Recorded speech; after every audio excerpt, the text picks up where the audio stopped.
భారతదేశ చరిత్రలో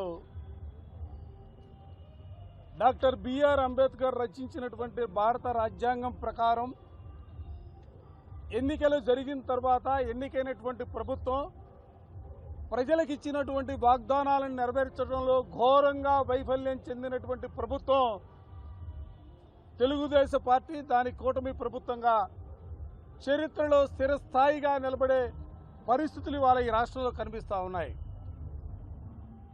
ఏ ప్రభుత్వం అయినా కూడా అధికారంలోకి వచ్చిన తర్వాత సహజంగా వాళ్ళు ఇచ్చినటువంటి ఎన్నికల మేనిఫెస్టోకు సంబంధించినటువంటి అంశాలను అమలు చేయడంలో కానీ, ప్రజలకు సంబంధించినటువంటి ప్రజలకు అవసరమైనటువంటి కార్యక్రమాలు చేయడంలో సహజంగా ముందుంటుంది. కానీ దురదృష్టం 40 సంవత్సరాల రాజకీయ ఇండస్ట్రీ, 4వసారి ముఖ్యమంత్రి చంద్రబాబు నాయుడు నేతృత్వంలో ఈ రాష్ట్రంలో ఎక్కడా కూడా ప్రజాస్వామ్యబద్ధంగా పరిపాలన చేస్తున్నటువంటి పరిస్థితి లేదు. ఎన్నికల మేనిఫెస్టోను అమలు చేస్తున్నటువంటి పరిస్థితి లేదు. ప్రజలకు కావలసినటువంటి కనీస సౌకర్యాలు కూడా అమలు చేయనటువంటి దౌర్భాగ్యమైనటువంటి పరిస్థితులు ఇవాళ ఆంధ్ర రాష్ట్రంలో నెలకొని ఉన్నాయి. వైఎస్ఆర్ కాంగ్రెస్ పార్టీగా మేము కూడా వేచి చూసాం సంవత్సర కాలం. ఎందుకంటే ఎన్నికల ప్రణాళికలో 6 ప్యాక్ అన్నారు, 7 ప్యాక్ అన్నారు. దరిదాపుగా 143 హామీలను ప్రజలకు ఇచ్చి ప్రజల్ని మభ్యపెట్టి ఓట్లు వేయించుకొని అధికారాన్ని వెలగబడతా ఉన్నారు. సహజంగా ఈ సంవత్సర కాలంలో మీరందరూ కూడా చూశారు. వైఎస్ఆర్ కాంగ్రెస్ పార్టీకి సంబంధించినటువంటి నాయకులు కానీ, కార్యకర్తలు కానీ అనేక రకాలుగా అక్రమ కేసులు బనాయించి జైల్లో పెట్టినటువంటి వైనం కానీ, రకరకాలుగా ఇబ్బందులు పెడుతున్నటువంటి పరిస్థితులు కానీ మనం చూసాం. ఇప్పటి వరకు కూడా ఏదోలే వైఎస్ఆర్ కాంగ్రెస్ పార్టీకి సంబంధించినటువంటి వాళ్ళని మాత్రమే ఇబ్బందులు పెడుతున్నారనే భావన మాత్రం కాదు. ఈ రాష్ట్రంలో ఓట్లు వేసినటువంటి ప్రజానికానికి కూడా ఇబ్బందులు పెట్టినటువంటి పరిస్థితులు, ఏ స్కీము రాదు, స్కాములు మాత్రం ఉంటాయి. ఏ ఒక్కరు కూడా ఉపయోగపడే కార్యక్రమాలు ఉండవు. కానీ కూటమి ప్రభుత్వానికి సంబంధించినటువంటి నేతలందరూ కూడా వేల కోట్ల రూపాయలు దోపిడీకి ఈ రాష్ట్రంలో పాల్పడుతున్నటువంటి పరిస్థితులు కూడా మేము చూసాం. అందుకే ఈ రాష్ట్రంలో జగన్మోహన్ రెడ్డి గారి నేతృత్వంలో వైఎస్ఆర్ కాంగ్రెస్ పార్టీ తెలుగుదేశానికి అనేక సందర్భాల్లో చెప్పడం జరిగింది. ఈ రోజున కూడా రాష్ట్ర వ్యాప్తంగా ప్రజల్ని వెన్నుపోటు పడిచినటువంటి ఈ ప్రభుత్వం బుద్ధి మారాలా, ప్రజారంజకమైనటువంటి పరిపాలన అందించాలా. ఈ రోజుతోనే ప్రభుత్వం మారుతుందని మా ఉద్దేశం కాదు. కానీ ప్రభుత్వ అధినేతల మనసుల్లో, బుర్రల్లో మార్పు రావాలా. ప్రజాస్వామ్యం అంటే ప్రజలకు ఉపయోగపడే కార్యక్రమాలు చేయాలా, చేసిన వాగ్దానాలన్నీ కూడా అమలు చేయాలా, వాళ్ళకి తెలియజెప్పడం కోసం ఈరోజు 175 నియోజకవర్గాల్లో వైఎస్ఆర్ కాంగ్రెస్ పార్టీ వెన్నుపోటు దినాన్ని కార్యక్రమంగా తీసుకొని ముందుకు సాగితే రాష్ట్ర వ్యాప్తంగా కూడా ప్రజానీకం యావత్తు వైఎస్ఆర్ కాంగ్రెస్ పార్టీ శ్రేణులు మాత్రమే కాదు, ప్రజాస్వామ్యాన్ని కాంక్షించే ప్రజాస్వామ్యవాదులు, ప్రజా సంఘాలు, అనేక మంది మిత్రులందరూ కూడా రోడ్లపైకి వచ్చి ప్రభుత్వం పైన వ్యతిరేకత స్పష్టంగా సూటిగా చెప్పడం జరిగింది. నేను ఇవాళ మీ ద్వారా కూడా ప్రభుత్వానికి చెప్తా ఉన్నాం, ఇదేదో మీరు మా ఆషామాషాగా తీసుకుంటే రానున్న కాలంలో ప్రజలే మీకు తగిన బుద్ధి చెప్పే కార్యక్రమాలు ఉంటాయి. అడుగడుగునా కూడా ఇవాళ వంచనకు గురవుతున్నటువంటి ప్రజల పక్షాన అడుగడుగునా కూడా వైఎస్ఆర్ కాంగ్రెస్ పార్టీ వాళ్ళకి అండగా ఉంటుంది, వాళ్ళకి తోడుగా నిలుస్తుంది. ప్రభుత్వాన్ని నిలదీసే కార్యక్రమంలో మా పార్టీ ముందంజలో ఉంటుందన్న అంశాన్ని కూడా ఈ సందర్భంగా గట్టిగా చెప్పదలుచుకున్నాం. కూడా నిర్వర్తించగలిగింది. దీనికి ముఖ్యంగా వైఎస్ఆర్సీపీ పార్టీ ఒక స్టెప్ తీసుకుంటే వాళ్ళకి మద్దతుగా ప్రతి ఒక్క కార్యకర్త కానీ, ప్రతి ఒక్క ప్రజలు ఎవరు మోసపోయారో వాళ్ళందరూ వస్తున్నారు. దీనిలో మీరు ప్రధానంగా చూసుకుంటే ఎక్కడైనా కూడా మీరు టీడీపీ ఎమ్మెల్యేలు ఈ మధ్య మాట్లాడుతూ వీళ్ళు వెన్నుపోటు దినం చేస్తున్నారు, వైసీపీ వాళ్ళు వెన్నుపోటు ప్రజల్ని చేశారని చెప్తున్నారు. కానీ ప్రధానంగా వాళ్ళు చెప్తున్న 3 మాటలు. మేమేమో పెన్షన్ ఇచ్చాము, ప్రతి రాష్ట్రం మొత్తం 4,000 చెప్పాము, 4,000 ఇచ్చామని చెప్తున్నారు. కానీ దీంట్లో ఇంకొక వాగ్దానం కూడా వాళ్ళు చేశారు. బీసీలు 50 సంవత్సరాలు దాటిన ప్రతి ఒక్క మహిళకి మరి పెన్షన్ ఇస్తానని చెప్పారు. అదేమి పోయింది అది. అలాగే మీరు చూసుకుంటే పిల్లలకి, చదువుకున్న పిల్లలకి ప్రతి ఒక్కళ్ళు కూడా ఫీజు రియంబర్స్మెంట్ కానీ, లేకపోతే తల్లికి వందనం అని చెప్పి మోసం చేశారు. మరి అది ఎక్కడికి పోయింది? జగన్మోహన్ రెడ్డి గారు ఆ టైంలో ఏం చెప్పారో ప్రతి ఒక్కటి కూడా నిర్వర్తించుకుంటూ స్కూల్ కానీ, లేకపోతే నాడు నేడు వాళ్ళ స్కూల్ డెవలప్మెంట్ కానీ, ఎడ్యుకేషన్ పరంగా కానీ ప్రతి ఒక్కటి కూడా చేసుకుంటూ వచ్చారు. అలాగే ప్రధానంగా ఆ అన్నా క్యాంటీన్ అని చెప్తున్నారు. అన్నా క్యాంటీన్లో ఎంత ఆ స్కీమ్లో ఎంత స్కామ్ జరుగుతుందో ప్రతి ఒక్కళ్ళకి కూడా తెలుసు. మరి ఇవన్నీ వాళ్ళు చెప్పేవి అన్నీ స్కీములే కానీ ఎక్కడ చూసినా ఆ స్కీమ్ అమలు అవటం వదిలేయండి కానీ దానివల్ల స్కాములు మాత్రం బాగా చేసుకుంటా వస్తున్నారు. ఈరోజు అందరూ గలమెత్తి ప్రతి ఒక్కళ్ళు కూడా ఒకే మాట మాట్లాడుతున్నారు, మేము మోసపోయాము, ఈ ప్రభుత్వం వల్ల మేము మోసపోయామని చెప్పి ప్రతి ఒక్కళ్ళు చెప్తున్నారు. రైతులకి జగన్మోహన్ రెడ్డి గారు అండగా ఉంటే రైతుల్ని మోసం చేసింది చంద్రబాబు నాయుడు గారు. మరి ఎక్కడ కూడా మీరు చూసుకుంటే పొగాకు రైతులు కానీ లేకపోతే మిర్చి రైతులు కానీ ఎంతమంది ఇబ్బంది పడుతున్నారు, ఎంతమంది ఆత్మహత్య చేసుకున్నారో మీరందరూ చూడొచ్చు. ఇలాగా ఈ రాష్ట్రంలో లా అండ్ ఆర్డర్ కానీ ఈ రోజే మీరు చూడొచ్చు ప్రతి ఒక్క నాయకుడు ఎవరు మరి ఈ కార్యక్రమాన్ని ప్రోత్సహించి చేస్తున్నారో వాళ్ళని ఆపేనందుకు లేకపోతే వచ్చే వాళ్ళందరినీ ఏ విధంగా ప్రలోభ పెట్టడానికి చూశారు కానీ ఎవ్వరు కూడా వాళ్ళు ఎక్కడ ఆగకుండా మేము ఖచ్చితంగా ఈ ప్రోగ్రాం జగన్మోహన్ రెడ్డి గారు ఇచ్చిన ఆదేశం ఈ రాష్ట్రానికి మేము వెన్నంటే ఉంటామని చెప్పి ప్రతి ఒక్కళ్ళు కూడా ఇక్కడికి వచ్చి మరి మద్దతు ఇవ్వడం జరిగింది. గుంటూరు తూర్పులో, గుంటూరు పశ్చిమ, గుంటూరు టౌన్లో ఈరోజు నిజంగానే ప్రతి ఒక్కళ్ళు కూడా వచ్చి మద్దతు ఇచ్చినందుకు ప్రతి ఒక్కరికి కూడా పేరున ధన్యవాదాలు తెలుపుకుంటూ ఈ ప్రోగ్రాం నిర్వర్తించిన అంబటి రాంబాబు గారు కానీ ఇక్కడ విచ్చేసిన పోతుల మహేష్ గారు కానీ అలాగే మన లేళ్ళ అప్పిరెడ్డి గారు కానీ ఎమ్మెల్సీ లేళ్ళ అప్పిరెడ్డి గారు కానీ ప్రతి ఒక్కరికి కూడా ధన్యవాదాలు తెలుపుకుంటూ ఈ పోరాటాన్ని ఇక్కడి నుంచి మొదలు పెట్టాం, 1 సంవత్సరం అయినందుకు మొదలు పెట్టాం, ఇలాగే కొనసాగిస్తూ ఉంటాము, ప్రజలందరూ మాకు మద్దతు ఇస్తూ ఉంటారు. Thank you. అధికారంలోకి వచ్చి ఏడాది కాలంగా ఎన్నికల్లో ఇచ్చినటువంటి ఒక్క హామీని కూడా అమలు చేయకుండా చేసిన మోసానికి ఈ రాష్ట్రంలో ఉండేటువంటి ప్రతి కుటుంబాన్ని అబద్ధాలు చెప్పి ఓట్లు వేయించుకొని ఈ రోజున ఒక్క సంక్షేమ పథకం కానీ అభివృద్ధి కార్యక్రమం కానీ చేపట్టనందుకు కూటమి ప్రభుత్వం మోసాలని ఎండగట్టేందుకు జగన్మోహన్ రెడ్డి గారు ఇచ్చినటువంటి పిలుపు మేరకు ఈ వెన్నుపోటు దినం నిరసన కార్యక్రమం గుంటూరులో జిల్లా అధ్యక్షుడు అంబటి రాంబాబు గారి అధ్యక్షతన, నగర అధ్యక్షురాలు నూర్ ఫాతిమా గారి అధ్యక్షతన, అదేవిధంగా ఎమ్మెల్సీ అప్పిరెడ్డి గారు అందరూ కూడా ఇందులో పాల్గొని కూటమి ప్రభుత్వాన్ని వారు చేస్తున్న మోసాలని ఈ నిరసన ద్వారా వారి కళ్ళు తెరిపించేటువంటి ఒక కార్యక్రమాన్ని నిర్వహించారు. పదే జగన్మోహన్ రెడ్డి గారి మీద విమర్శలు చేసేటువంటి కూటమి ప్రభుత్వం మీరు ఒక్కటంటే ఒక్కటైనా సరే జగన్మోహన్ రెడ్డి గారిలాగా సంక్షేమ పథకం అమలు చేశారా? ఆయనకన్నా మిన్నగా చేస్తున్నారు కదా. మిన్నగా చేయడం అంటే ఉన్న పథకాలని తీసేయడమా? మీరు ఇచ్చినటువంటి హామీలని ఎగ్గొట్టడమా? మీరు దీనికి సమాధానం చెప్పాలి. పదే గతంలో అప్పులు తెస్తూ ఉన్నారు, శ్రీలంక అవుద్దని మాట్లాడారు. ఈ ఏడాది కాలంలో నిన్న మంగళవారానికి చంద్రబాబు నాయుడు గారి కూటమి ప్రభుత్వం 1,53,000 కోట్ల రూపాయలు అప్పులు చేసింది. ఈ అప్పులు ఎవరి ఖాతాలోకి వెళ్ళి ఎవరి జేబుల్లోకి వెళ్ళి ఒక్క సంక్షేమ పథకం కానీ ఒక్క అభివృద్ధి కార్యక్రమమైనా చేపట్టారా? మరి ఈ రోజున ఒక్క ఏడాదిలోనే 1,53,000 కోట్ల అప్పు చేశారు. జగన్మోహన్ రెడ్డి గారి 5 ఏళ్ల పాలనలో 3,24,000 కోట్లు.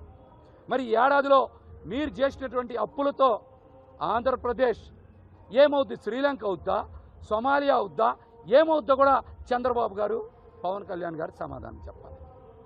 మరొక పక్కన మద్యం మీద పదే అవస్థలు మాట్లాడుతూ ఉన్నారు. ఈ రోజున రాష్ట్ర వ్యాప్తంగా బెల్ట్ షాపులు 55,000 పైచులకు ఉన్న మాట నిజం. అవన్నీ కూడా టీడీపీ నాయకులు కార్యకర్తలే నిర్వర్తిస్తున్నారన్న మాట నిజం. 2023-24కి మద్యం ద్వారా ఆంధ్రప్రదేశ్ ఆదాయం 22-23 కోట్లుంటే ఈ రోజున 35,000 కోట్లు ఉంది. తెలుగుదేశం పార్టీ అధికారంలోకి వచ్చిన ఏడాదిలోనే మరొక 12-13 కోట్లు పెరిగి 35,000కి వెళ్ళింది.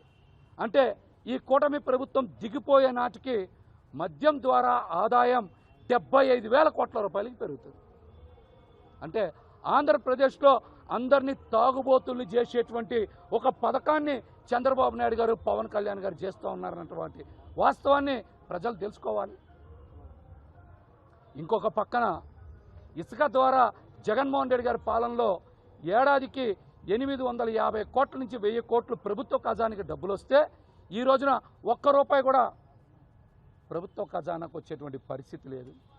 దీని మీద కూడా మరి కూటమి ప్రభుత్వం ప్రజలకు సమాధానం చెప్పుకోవాలి, ప్రజలు ఇవన్నీ కూడా తెలుసుకోవాలి.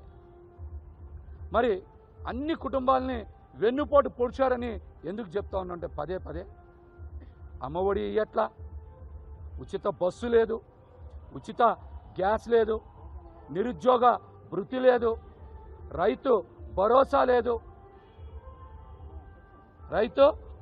లేదు, ఇలా అన్ని సంక్షేమ పథకాలకి పాతరేసినటువంటి కూటమి ప్రభుత్వం మోసాల్ని తెలియజేయడానికే ఈ రోజున 5 కోట్ల మంది ప్రజల తరపున వెన్నుపోటు దిన నిరసన కార్యక్రమం చేస్తా ఉన్నాం. జగన్మోహన్ రెడ్డి గారు బయటకు వచ్చి మాట్లాడితేనే మీరందరూ వణికిపోతా ఉన్నారు కదా. మీరు సంక్షేమ పథకాలు అమలు చేయకుండా ప్రజల్ని ఎన్నాళ్ళు మోసం చేస్తారో దీనికి మీరు సమాధానం చెప్పాలి. ఈ రోజున కూడా చూశారు, శాంతియుతంగా గత 4 రోజులుగా మా జిల్లా అధ్యక్షులు అంబటి రాంబాబు గారు చెప్తా ఉన్నారు, మనం శాంతియుత ప్రదర్శన చేస్తాం, గాంధీ మార్గంలో నిరసన చేస్తాం అని పదే పదే చెప్తే ఈ రోజున ఆయన్ని ఇంటి దగ్గర కూడా పోలీసులు అడ్డకిచ్చి అడ్డుకునేటువంటి ప్రయత్నం చేస్తూ ఉన్నారు. దీన్ని మేము ఖండిస్తూ ఉన్నాం. ఎక్కడైనా సరే మా జిల్లా అధ్యక్షులు లైన్ దాటి వస్తే మీరు మాట్లాడిన అర్థం ఉంటుంది, కానీ శాంతియుత ప్రదర్శనకి ధర్నా చౌక్లో ప్రదర్శన కూడా మీరు అడ్డుకునే ప్రయత్నం చేస్తూ ఉన్నారు. ఇది పోలీసులు కూడా మంచి పద్ధతి కాదు. మీరు అంబేద్కర్ గారు రాసిన రాజ్యాంగం ద్వారా పదవులు పొందారు, కానీ రెడ్ బుక్ అనేటువంటి తాలిబాన్ ఆఫ్ఘనిస్తాన్ రాజ్యాంగాన్ని ఇక్కడ అమలు చేస్తే ఊరుకునే పనే లేదు. ఆంధ్రప్రదేశ్లో ఆఫ్ఘనిస్తాన్దో తాలిబాన్దో రెడ్ బుక్ రాజ్యాంగమో అమలు చేస్తే ప్రజలు ఊరుకోరు, తిరగబడతారని కూడా హెచ్చరిస్తా. చాలా ముఖ్యమైనటువంటి అంశం కూడా ఒకటి దృష్టిలో పెట్టుకోవాలి. కూటమి ప్రభుత్వం అధికారంలోకి వచ్చిన దగ్గర నుంచి సామాజిక మోసాలకి పాల్పడుతూ ఉంది. బీసీ, ఎస్సీ, ఎస్టీ, మైనార్టీలకి ఉప ముఖ్యమంత్రి పదవులు ఇవ్వకుండా వాళ్ళని మోసం చేశారు. జగన్మోహన్ రెడ్డి గారు ఆ వర్గాల ఆత్మ గౌరవం కోసం పనిచేశారు. మరొక పక్కన నిన్న మొన్న కూడా చూశాం, కాపు సామాజిక వర్గం మీద విషం కక్కేటువంటి ప్రయత్నం చంద్రబాబు నాయుడు గారు చేశారు. గతంలో ఉద్యమ సమయంలో మూసేసిన కేసుల్ని మళ్ళీ తిరిగి విచారణ చేయాలని కాపు సామాజిక వర్గం మీద అక్కస్తోనే ఒక దొంగ జీవో బయటకు తీసుకొచ్చి ఆ సామాజిక వర్గాన్ని ఎలాగన్నా అణిచివేయాలనేటువంటి ప్రయత్నం చేశారు. దీన్ని మొట్టమొదటగా వైఎస్ఆర్సీపీ బయటకు తీసుకొచ్చింది, బలమైన గొంతుకు వినిపించింది. ఆ అంశం మీద కూడా మా అధ్యక్షులు అంబటి రాంబాబు గారు కూడా చాలా బలమైన గొంతుగా వినిపించారు. ప్రభుత్వం వెనక్కి తగ్గి ఆ జీవోను ఉపసంహరించుకుంది. ఇట్లాంటి అంశాలు కనుక చేస్తే ఈ ప్రభుత్వం మీద ప్రజలు తిరగబడతారని కూడా హెచ్చరిస్తాం. జగన్మోహన్ రెడ్డి గారి పిలుపు మేరకు అన్ని నియోజకవర్గాల్లో 175 నియోజకవర్గాల్లో నిరసన కార్యక్రమాన్ని నిర్వహించడం జరిగింది. దాని పేరు వెన్నుపోటు దినంగా నామకరణం చేసి పెద్ద ఎత్తున నిరసన తెలియచేయాలనే పిలుపు మేరకు ఇవాళ రాష్ట్రంలో అన్ని నియోజకవర్గాల్లోనూ చాలా భారీ ఎత్తున ఈ వెన్నుపోటు నిరసన దినోత్సవం జరపటం జరిగిందని ఈ సందర్భంగా నేను మనవి చేస్తున్నా. దానిలో భాగంగానే గుంటూరు పట్టణంలో చాలా పెద్ద ఎత్తున ఈ కార్యక్రమాన్ని నిర్వహించి కలెక్టర్ గారికి మెమోరాండం ఇవ్వటం జరిగింది. చాలా నిర్బంధాలు, ఒత్తిడులు, పోలీసుల బెదిరింపుల మధ్యన జరిగినటువంటి నిరసన ఇది. ఎందుకు చెబుతున్నానంటే ఈ వెన్నుపోటు దినోత్సవాన్ని, ఈ వెన్నుపోటు దినాన్ని జరపుకోకుండా ఉండేందుకు పోలీసులు అన్ని చర్యలు తీసుకునే ప్రయత్నం చేశారు. ఉదయమే నా ఇంటి దగ్గరికి ఎస్ఐ గారు, కానిస్టేబుల్స్ వచ్చి ఎవరైనా నా ఇంటికి వస్తుంటే వారి బైకులు తాళాలు తీసుకునేటువంటి ప్రయత్నం చేశారు. బయలుదేరి వస్తుంటే మమ్మల్ని ఆపి మాతో ఘర్షణ పడే పరిస్థితి తీసుకొచ్చారు. నేను ఒక్కటే ఒక్క విషయాన్ని చెప్తున్నా, మేమందరం, మరి ముఖ్యంగా నేను లా అబైడింగ్ సిటిజన్ని, చట్ట ప్రకారం వెళ్ళేటటువంటి వ్యక్తిని నిరసన తెలియజేసే క్రమంలో మావాడు తప్పు చేసినా నేను అంగీకరించాను. ఒక పద్ధతి ప్రకారం మేము ఏది అనుకున్నామో దాని ప్రకారం జరపాలని మేము అనుకుంటే మా ముక్కు గోగుతున్నారు. మాతో ఘర్షణ పడేటటువంటి పరిస్థితి తీసుకొస్తున్నారు. అందరు పోలీసులు కాదు. చంద్రబాబు చెంచాలు ఇక్కడ కొంతమంది ఉన్నారు, లోకేష్ చెంచాలు ఇక్కడ కొంతమంది ఉన్నారు. వాళ్ళు మాతో ఘర్షణ పడాలనేటువంటి ప్రయత్నం చేస్తున్నారు. We don't care.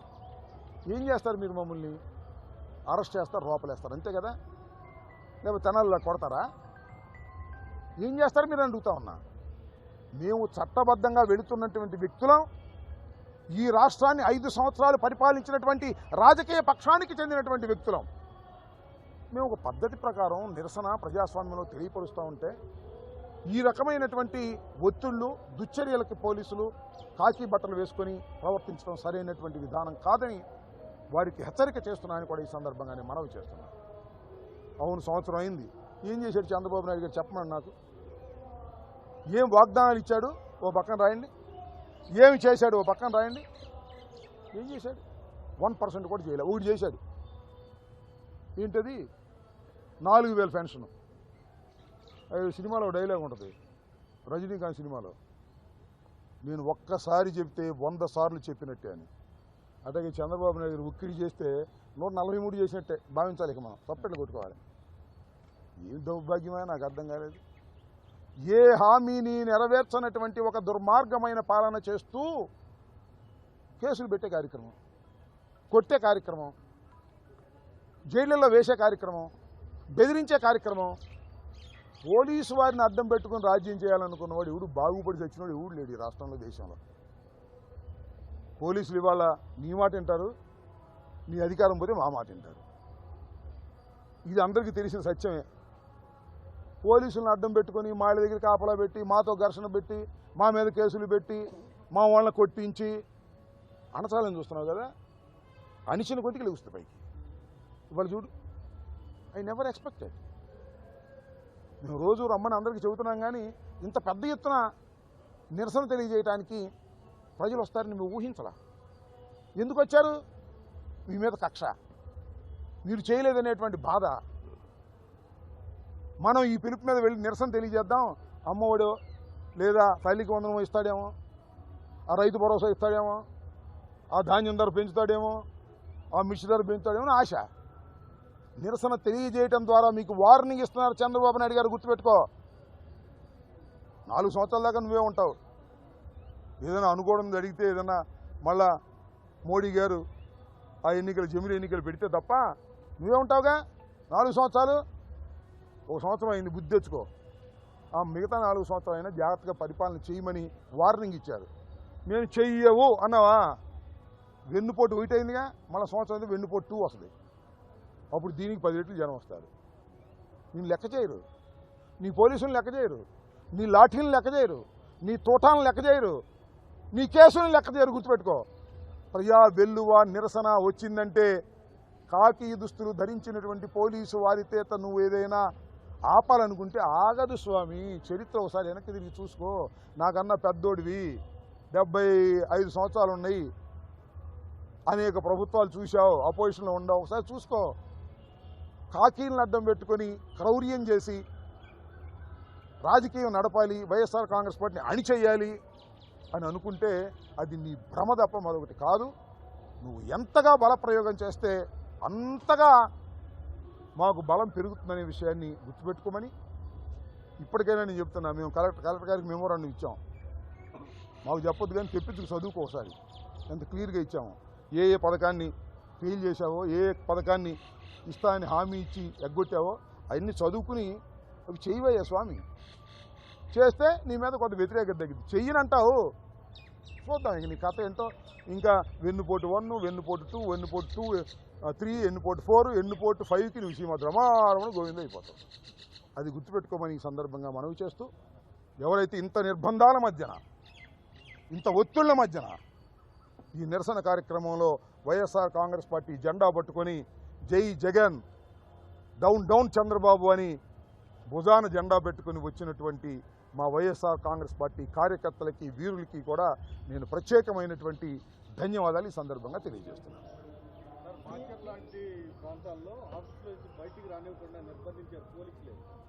అంటే ఇప్పుడు ఇది ఏంటంటే అదే డైలాగ్ ఉంది, ఇదే మీ రాజ్యం, ఇదే మీ రాజ్యం, పోలీసు రాజ్యం, దోపిడీ రాజ్యం. ఇది మీ పరిస్థితి. ఏం రాజ్యం అయ్యేదంటే పోలీసు రాజ్యం. చంద్రబాబు రాజ్యం కాదు. మాచర్లోనే కాదు, ఇక్కడైనా ఆపేవాళ్ళు. అన్ని చోట్ల ఆపి ఇళ్లలోనే పెట్టి అసలు ఏం జరగలేదు, వెన్నుపోటు దినోత్సవానికి జనం రాలేదు అని సంతృప్తి పడాలని అనుకుంటామేమో. నీ చాప కిందకి నీరు వస్తుంది చంద్రబాబు, తెలుసుకో. తెలియగలవుడివి కదా నువ్వు. వెన్నుపోటు పొడిచి అధికారంలోకి వచ్చావు కదా, వాస్తవాన్ని తెలుసుకుంటే మంచిది. తెలుసుకోలేదు నీ కర్మ. పోలీసుల్ని అడ్డం పెట్టుకొని రాజ్యం చేయాలనుకున్నవాడు ఆంధ్ర రాష్ట్రంలోనే కాదు, ఈ దేశంలోనే కాదు, ప్రపంచంలోనే ఎవ్వడు బ్రతికి బట్ట కట్టలేదు అనే విషయాన్ని దయచేసి తెలుసుకో. చాలంతే, అంతా అర్థమైపోతుంది. ఓకే.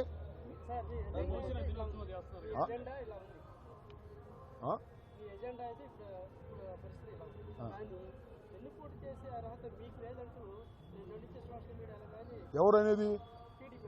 టీడీపీ వాళ్ళు వెన్నుపోటు దినాన్ని చేసే అర్హత మాకుందని ఒప్పుకుంటారా? ఇప్పుడు ఒప్పుకోరు. ఇంకా 3 సంవత్సరాలతో ఒప్పుకుంటారు. వాళ్ళ గురించి పెద్ద సీరియస్గా పట్టించుకోమాక. అసలు వెన్నుపోటు అంటే వాళ్ళకి ఎక్కడికో గుచ్చుకుంటుంది. మా చంద్రబాబు నాయుడు గారిని వెన్నుపోటు అంటున్నారు, నిజమే కదా, నమ్ముతారేమో జనం అని భయం వాళ్ళకి. ఖచ్చితంగా చంద్రబాబు నాయుడు రాజకీయం అంతా కూడా వెన్నుపోటే. ఇది వాస్తవం.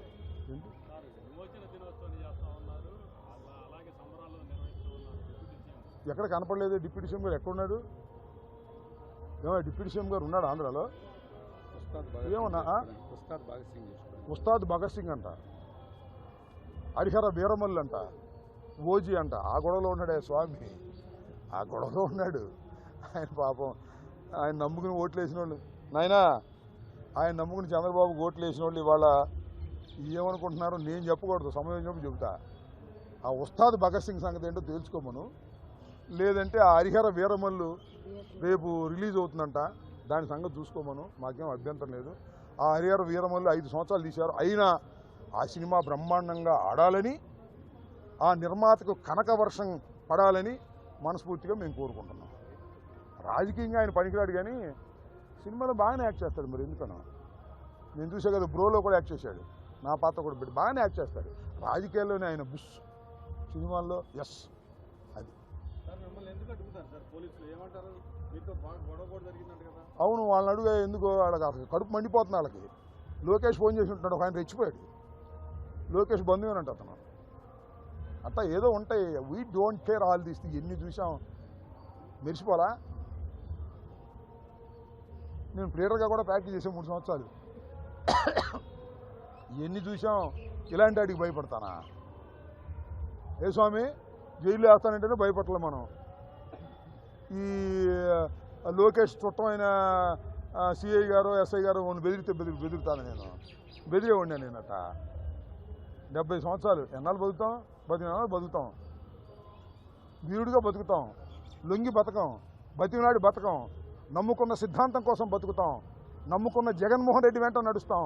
అప్పుడు రాజశేఖర రెడ్డి వెంట నడిచాం, ఇప్పుడు జగన్మోహన్ రెడ్డి వెంట నడుస్తాం. ఇలాంటి ఉడత ఊపులకి ఈ చంద్రబాబు చెంచా పోలీసులు కొంతమంది ఉన్నారు, వాళ్ళకి లోకేష్ బంధువులకి భయపడే వ్యక్తులం కాదనే విషయాన్ని తెలుసుకోకపోతే ఇంకా తెలుసుకుంటారు. అంతే. That's all. ఇండియా పాకిస్తాన్ ఉద్రిక్తతలపై లేటెస్ట్ అప్డేట్స్ కోసం డౌన్లోడ్ చేసుకోండి RTV లైవ్ యాప్.